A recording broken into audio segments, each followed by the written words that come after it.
उमर ख़याम का सलाम। और इस वक्त मैं मौजूद हूँ लोअर नामनोटा की उस आबशार पे जहाँ पे बताया जाता है कि कल 3 नौजवान जो है वो लापता हैं और जिनके बारे में शुबा यही जाहिर किया जा रहा है कि शायद वो इस आबशार की नज़र हो चुके हैं। अभी तक इसके कोई शवाहिद तो नहीं मिले कि तीनों नौजवान इस आबशार की नज़र हुए या कोई एक है, लेकिन अभी इस सारे प्रोसेस को देखने के लिए मुजफ्फराबाद से जो रेस्क्यू टीमें थी वो यहाँ पे पहुँच चुकी हैं, जो कि अपनी विंग के तावन से ये ऑपरेशन किया जा रहा है। और इस ऑपरेशन के बाद यहाँ पे पता चल सकेगा कि तीनों नौजवान इस आबशार की नज़र हुए हैं या कोई एक नौजवान यहाँ पे मौजूद है। बहरहाल ये तो बाद में चीज़ें कंफर्म होंगी, लेकिन आपको बताना चाहूँगा कि इस आबशार पे जैसे ही ये ख़बर फैली कि तीनों नौजवान गायब हैं या शायद यहाँ पे डूब चुके हैं, तो कुर्ब जवार के जितने भी गाँव थे यहाँ पे अभी इस वक्त हज़ारों लोग मौजूद हैं। हर एक की जानिब से इस वाक़े पे अफसोस का इजहार किया जा रहा है और हर बंदा क्यूरोसिटी का शिकार है कि ये हादसा और ये सानहा कैसे रोनमा हो गया। इस जेल के बारे में अगर मैं आपको थोड़ा सा बताऊं तो बताया जाता है कि आज से कुछ साल कबल यहाँ पे एक नौजवान करंट लगने की वजह से यहाँ पे जाँ बहक हुआ था। उसके अलावा कोई और ऐसा वाक़या रिपोर्ट नहीं हुआ। इस जेल के बारे में ये भी बताया जाता है आबशार के बारे में कि यहाँ पे शायद मछलियाँ हैं जिनका शिकार करने वो नौजवान यहाँ पे आए और अपनी ज़िंदगी की बाजी हार गए। अभी रेस्क्यू टीमें अगर आप दिखा सकें तो तैयारियों में हैं और जो डाइवर्स हैं वो तकरीबन अपनी तैयारियां कंप्लीट कर चुके हैं और अभी वो पानी के अंदर जाएंगे, इस तलाश के मकसद के तहत जाएंगे कि वो नौजवान इस आबशार में इसमें मौजूद हैं भी या नहीं है। लोगों की एक बड़ी तादाद यहाँ पे मौजूद है जो इस तजस्सुस में मुब्तला है कि यहाँ पे हमारे जो 3 नौजवान थे वो इस पानी की नज़र हो चुके हैं।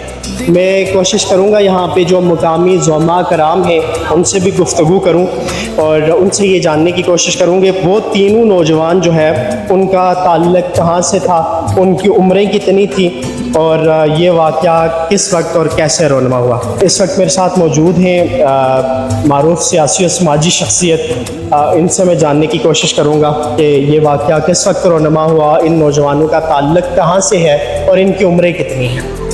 ये बिस्मिल्लाहिर्रहमानिर्रहीम, ये कल 11 बजे तकरीबन इधर आए हैं और यहाँ मछलियाँ पकड़ने, जिनके यहाँ शायद इस तरह मिले हैं कि वो मछली कंडे और कुछ उनका जूता और 2 टोपियाँ जो है वो इधर से मौसूल हुई हैं और साथ में एक वो जाला सा है। अच्छा, ये आपको पता किस टाइम चला कि ये नौजवान गायब हैं, ये तीनों, इनका ताल्लुक़ कहाँ से था और इनकी उम्रें कितनी थी। ये एक की उम्र तकरीबन 35 साल थी और दो जो थे वो तकरीबन 23 साल के थे और इनका ताल्लुक़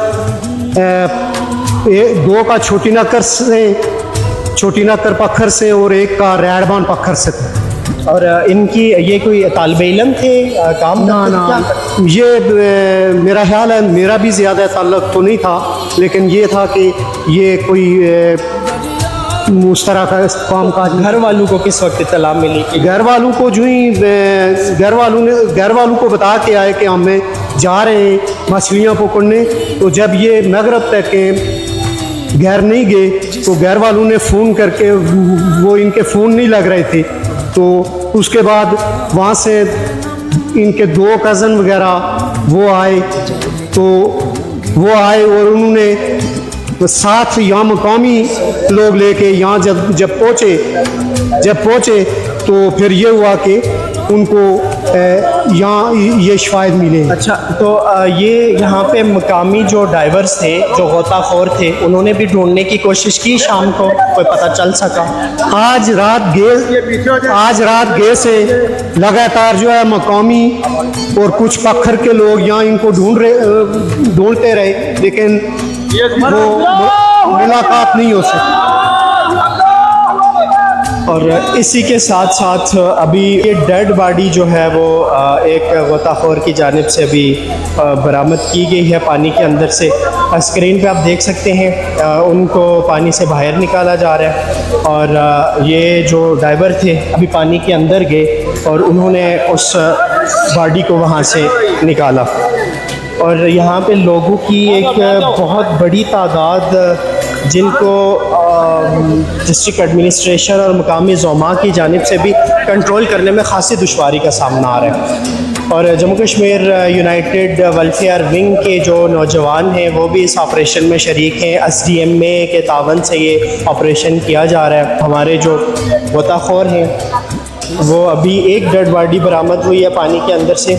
अभी दूसरी जो बाकी जो अफराद हैं 3 नौजवानों का बताया जाता है, तो एक डेड बॉडी बरामद हुई है और बाकी की तलाश के लिए अभी दूसरी मर्तबा जो है वो डाइवर पानी के अंदर गए हैं।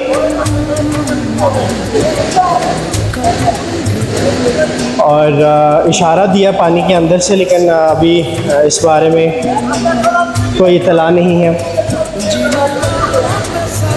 यहाँ पे मौजूद लोगों को कंट्रोल करना बड़ा मुश्किल हो रहा है इंतज़ामिया को। अमूमन इस तरह के वाक़यात में अगर आप देख सकें तो ऊपर पहाड़ी पे इसको 2 छम्बरी कहा जाता है, और पहाड़ी पे भी लोग मौजूद हैं और अभी तक जो है किसी भी तरह के सेफ्टी इंतज़ामात इनको बताने के बावजूद लोगों को कि अपनी तरफ से एहतियात करें, पीछे हो के खड़े हों, पानी के करीब ना जाए, खुदा न खास्ता कोई और हादसा रौनवा हो सकता है। लेकिन अभी तक, और अभी ये दूसरी डेड बॉडी दूसरे नौजवान की बरामद की गई है।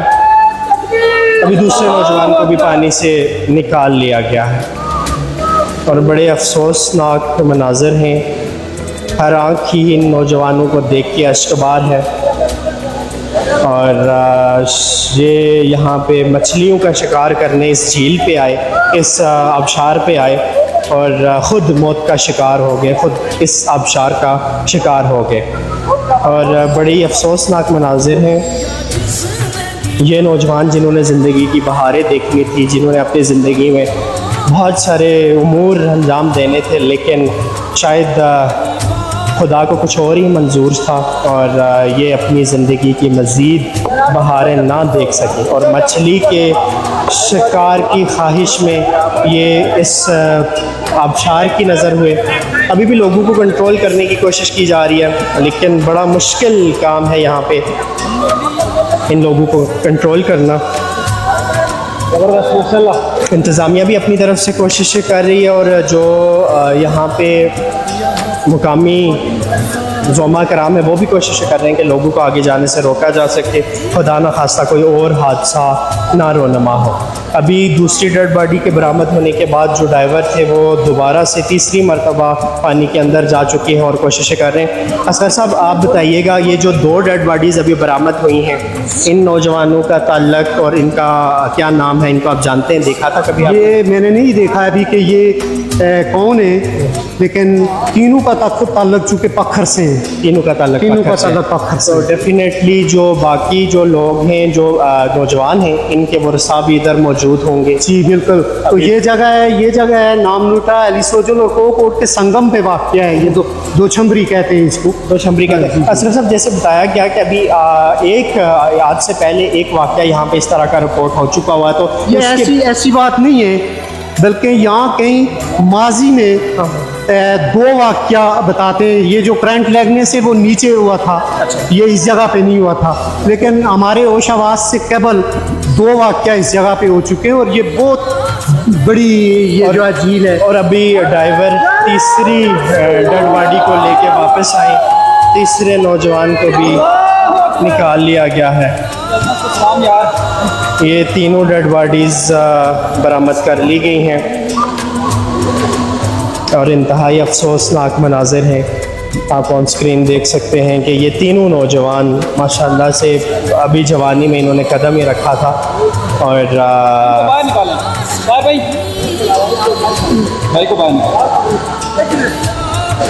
तीनों डेड बॉडीज़ को निकाल लिया गया।